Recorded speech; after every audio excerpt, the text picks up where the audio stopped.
Pessoal, paramos no último fator, que é o da amabilidade, né? Então, a amabilidade, ela vai apresentar características, né? Ou variáveis como confiança, sinceridade, altruísmo, obediência, modéstia, né? E facilidade em serem influenciadas. Muito cuidado, porque muitas vezes estes traços de personalidade, conforme o período de vida, ele não aparecia, e conforme vai se caminhando para isso, ele aparece.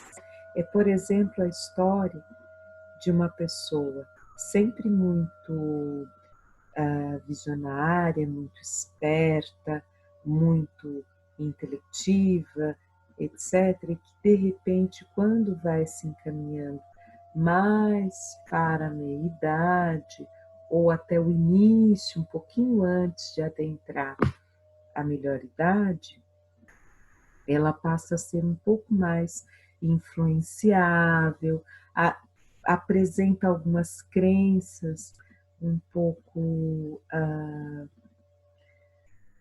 inconsistentes, inverossímeis.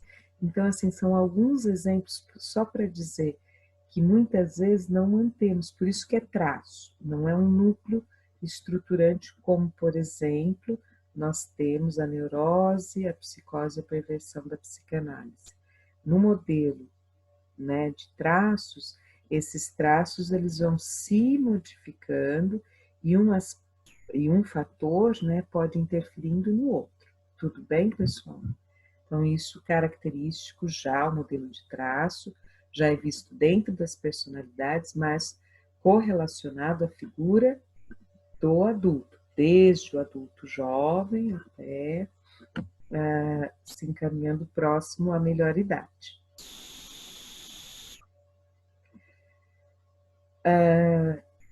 Eu acabei destacando que há mudanças, né, nesses fatores, eles vão se modificando, né? Então, esses 5 fatores têm alterações da adolescência até os 30 anos e depois nas demais faixas etárias, tá? Há uma propensão, de acordo com os estudos, tá? Há uma propensão das mulheres apresentarem os fatores de neuroticismo e amabilidade, né? E conforme se avançam a idade adulta, há um aumento da amabilidade e da escrupulosidade. Lembra que eu até sugeri o filme, né, O Estagiário? Pois é, porque vai retratar um pouco essa esfera, tá? Neuroticismo, extroversão e abertura de experiências, conforme vai se avançando as idades adultas após os 30, os 40 anos, é mais difícil de acontecer, não que não aconteça, mas é mais difícil de acontecer, né? De uma pessoa realmente, ela nessa faixa etária, por exemplo, de 40 anos, modificar toda a vida dela e querer ir para viver, né, em um outro local, com uma outra cultura, sem conhecer ninguém, apostando em uma outra forma de vida. Isso acontece, mas é percentualmente muito difícil, muito pequeno o percentual de pessoas na fase adulta, mais ou menos para idade adulta madura, que modifiquem tão drasticamente suas vidas assim, tá? Então, a situação de algumas características com relação à ansiedade, a uma certa tudo ao mesmo tempo agora já, isso também tende a diminuir no caso do neuroticismo, e no caso da extroversão, né? A questão de a todo momento precisar promover situações gregárias, né? Estar também buscando novas sensações, isso também vai tendendo a diminuir, acontece, mas não com a mesma intensidade anteriormente apresentada, se essa pessoa tiver, né, esse traço como um dos fatores preponderantes, tá? Então, pessoal, a gente acabou vendo 3 modelos, né? Agora esse terceiro modelo dos traços, e a gente vai para o último modelo de hoje. Antes disso, só para fazer uma ressalva, algumas críticas que tiveram esse modelo da teoria dos traços, embora das presentificadas aqui, ela tem uma boa repercussão, tá? Mesmo com as críticas, isso é válido para aprimorar. Então, o que nós temos? Que as avaliações são muito subjetivas, não tem um instrumento metodológico, acadêmico, né, de validade. Então, uma pesquisa, por exemplo, estatística, que justificaria esses scores, né, esses indicadores. Então, eles apontam essa falta de dados um pouco aí quantitativos para avaliação desse instrumento, né, de medida de personalidade. A escolha dos fatores, ela é vista como muito arbitrária, né, eles podem apresentar dentro do neuroticismo, mas não quer dizer que os fatores, como por exemplo a ansiedade, nem sempre precisa dentro do neuroticismo ter ansiedade, tá? Eles falam que essa escolha é um pouco aleatória, né? E a personalidade é mais que uma coleção de traços, né? Sem sombra de dúvida, mas esses traços também nos constituem, tá? Então, nunca dizer que a personalidade é só essa aglomeração de traços, mas dizer que há uma parte dela que ela é flexibilizada por esses traços, tá? O que não impede que ela tenha uma parte estruturada, ela tem uma parte já totalmente formada e fixa, né? E concomitante uma outra parte flexibilizada, que são, no caso daí, os traços, tá? Só para vocês saberem um pouquinho das críticas. O último modelo, né, dos tipos. Então vamos lá. Bloch, um dos pioneiros, né, na abordagem tipológica, e ele vai complementar 3 tipos de personalidade: a ego resiliente, o supercontrolado e o subcontrolado.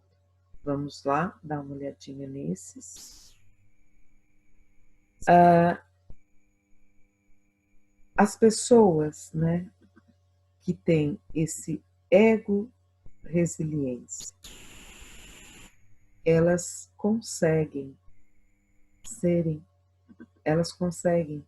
se adaptar ao meio externo, elas conseguem aprender com as dificuldades, né? Então, olha, esse ego resiliência significa o quê? Eu consigo, mesmo em situações difíceis de pressão, de conflito, eu consigo aprender com essa situação, eu consigo visualizar o que eu posso naquele momento mais drástico de pressão, né? Eu consigo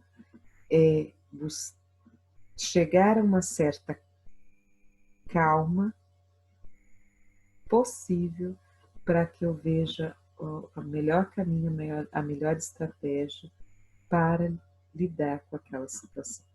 Tá? Pessoas ego-resilientes, elas são geralmente muito bem equilibradas, elas são autoconfiantes, independentes, desembaraçadas, atentas, prestativas, colaboradoras, elas focalizam nas suas tarefas, elas conseguem fazer correlação, né, daquilo que elas estão executando, aonde pode haver benefício, aonde há uma contribuição, aonde há um paralelo. Então, isso é muito interessante, muito bacana dentro desse modelo de tipos, né? Então, o ego resiliente, pessoas com esse ego resiliente, tá?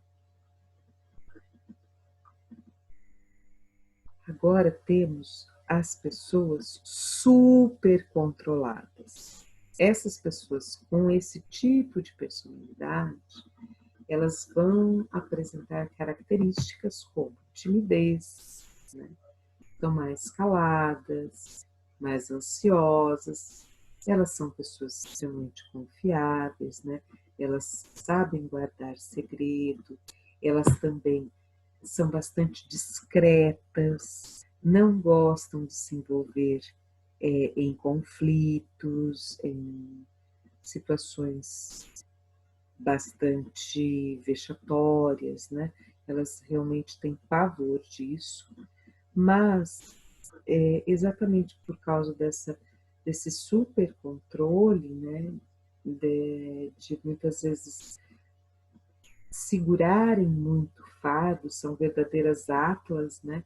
Atlas na mitologia é a figura mitológica que por castigo vai carregar o mundo nas suas costas. Então, elas guardam, né? São muito confidentes das pessoas, porque as pessoas confiam e sabem que elas não irão multiplicar aquilo, só que isso traz uma carga para essa pessoa e ela vai acumulando seus próprios conflitos e também se envolvendo com os conflitos dos outros. Então, isso vai ficando bastante pesado e elas podem, sim, dentro deste fator, e pelo fato de serem ansiosas, elas podem também adentrar um processo depressivo.